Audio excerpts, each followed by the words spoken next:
Bonjour, je m'appelle Philippe Solers.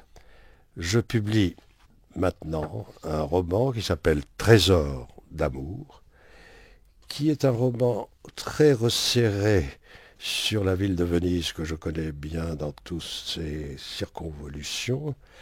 Et il est question de la vie clandestine que mène là un narrateur et une Italienne qui s'appelle Mina et qui est spécialiste de Stendhal. Ils vivent de façon très clandestine à Venise. Ils parlent beaucoup, mais de façon très calme. Et donc, le grand personnage, c'est Stendhal. Le personnage aussi, c'est Venise. Et il y a cette jeune femme qui est une jeune femme d'aujourd'hui. Très passionnante. Vous savez, la création littéraire, c'est quelque chose qui germe, qui prend son temps et qui tout à coup surgit. Donc c'est une vision, ça peut partir d'un rêve, ça peut partir d'une vision vraiment très furtive et qui fait date. Et là, vous avez vu au début du livre, le narrateur est à Venise, un grand paquebot arrive d'Alexandrie, il s'appelle Delta, des lettres bleues sur le blanc. Il pense qu'il aurait pu écrire un livre Delta. D'ailleurs, il se sera appelé Delta, c'est-à-dire là, tous les fleuves convergent vers une sorte de passage à l'océan. Et donc voilà. Mais ce livre brusquement se change et il s'appelle Trésor d'amour. Pourquoi? Parce que le narrateur évoque une jeune femme qu'il a rencontrée autrefois à New York et qui est revenue lui parler à Paris. De quoi? De Stendhal. À ce moment-là, c'est parti. Et je relis attentivement le livre de Stendhal, admirable, qui s'appelle De l'amour. Et tout naturellement, ça va vers Trésor d'amour, qui est une petite boutique de Venise qui a existé, Tesoro d'amore, qui vendait en vrac comme ça des choses anciennes. Et voilà. Et donc là, le narrateur a acheté avec cette mina deux bagues dans cette boutique qui a disparu depuis longtemps, mais qui s'appelait Trésor d'amour. Bon, voilà. En réalité, j'écris toujours dans des endroits très protégés, que ce soit à Paris ou dans l'île de Ré où je séjourne, qui est un peu un paysage d'ailleurs très vénitien parce que tout est très plat, il y a de l'eau, ou à Venise où j'ai beaucoup travaillé aussi. Ce qui compte, c'est quand même la main, que la main aille avec l'encre. J'écris à la main, attention, pas à l'ordinateur, parce que je ne veux rien voir devant moi. Et tout simplement, j'écris pour m'entendre, c'est-à-dire pour quelque chose qui doit être écouté. Un livre doit s'entendre. Nous sommes ici aux éditions Gallimard, je m'occupe d'une revue et d'une collection. Les manuscrits arrivent tous les jours. On ouvre et on voit tout de suite s'il y a une voix à écouter ou pas. Un livre doit être entendu, pas de façon vocalement ouverte, enfin, ça veut dire pas dit par des acteurs, c'est une voix interne, c'est une chose très intérieure. Il y a une oreille intérieure pour la littérature. Excusez-moi que la plupart des livres qui se publient, il y en a beaucoup trop, n'est-ce pas? C'est 600 romans à chaque rentrée.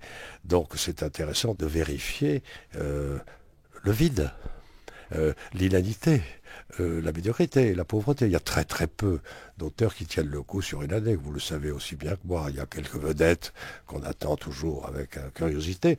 Et puis il y a l'immense prolifération de livres qui sert à brouiller les cartes. C'est très français. Hein. Les Français sont comme ils sont, c'est-à-dire ils croient aux institutions, ils croient aux prix littéraires, ils croient à l'Académie, au Collège de France, etc. Bon, ils respectent les institutions, respectent les prix, tout ça n'a pas grand-chose à voir. Un livre de qualité, de ce que j'appelle moi la littérature, c'est-à-dire la vraie musique en fait, des mots, etc., et la mise en forme. Euh, S'il y en a deux ou trois par an, c'est déjà miraculeux. La lecture qui m'a vivement accroché, très tôt, c'est pas seulement les livres d'aventure, je lisais Jules Verne et tout ça, mais dès qu'il y a eu la poésie, alors le monde s'est transformé pour moi. Donc Baudelaire, le premier, vraiment de façon passionnée, l'autre Hamon, Rimbaud, et puis plus tard Antonin Artaud, etc. C'est la poésie fondamentale, c'est le rythme. Je pense que plus le roman peut s'approcher de la poésie, même en prose très directe, très sèche. Stendhal n'a rien apparemment d'un poète, j'en parle beaucoup dans Trésor d'amour, mais il s'ensuit une sorte de fantasmagorie romanesque qui ressemble beaucoup à une très grande œuvre poétique, La Chartreuse de Parme notamment. Sans parler de ce livre extraordinaire, probablement le plus beau qu'on ait écrit, et qui fait quelques pages simplement, qui s'appelle Les Privilèges, où vous avez une invention poétique qui est digne des Mille et Une Nuits. C'était vraiment un livre de magie, d'automagie. Les Privilèges, il faut recommander, je l'analyse assez précisément dans Trésor d'amour, mais il faut recommander à tous les libraires, à tous ceux qui s'intéressent vraiment aux livres et à la littérature, de commencer par découvrir. C'est un texte qui a été publié assez tardivement. Il n'est même pas traduit en anglais, il vient juste de lettres. Enfin, c'est le plus beau livre de Stendhal, et il a à peine 20 pages. C'est une vocation. Dans vocation, il y a vocale. Il y a un appel à la voix. Quelque chose comme ça. Évidemment, j'étais dans un milieu qui ne se souciait pas du tout de ce genre d'avenir. Quand je disais ça, à l'âge de 10 ou 12 ans, je serai un jour un grand écrivain, ma mère, qui avait beaucoup d'humour, me répondait « ça se soigne ». La vie fait qu'on doit tenir bon sur son désir fondamental et résister à tout, à toutes les pressions, à toutes les appropriations, à la société en général. La société n'attend pas les écrivains, elle en fabrique qui lui conviennent. Ça, c'est pour faire du chiffre, comme on dit. Mais enfin, elle n'attend pas du tout que quelqu'un se déclare écrivain. Parce que qu'est-ce que ça veut dire, un écrivain? D'abord, il est imprévu, d'abord, il est libre, on ne sait pas ce qu'il va écrire, c'est lui qui choisit, il mène une vie qui lui permet de faire à peu près ce qu'il veut. Je remercie mon système nerveux de m'avoir permis de rester libre, indépendant, et de faire à peu près ce que je voulais dans le jeu. Ça n'est pas du travail, c'est du jeu. Continuer à jouer comme si on était enfant, après tout, c'est ça. Rester écrivain à travers le désir qu'on en a eu, de façon très enfantine, très instinctive. Ce sont des sensations, il faut garder ça précieusement. On n'est pas comme les autres. Les adultes sont des enfants ratés, ils sont ennuyeux, ils jouent des rôles. Tout ça, c'est pas intéressant. La poésie, c'est intéressant.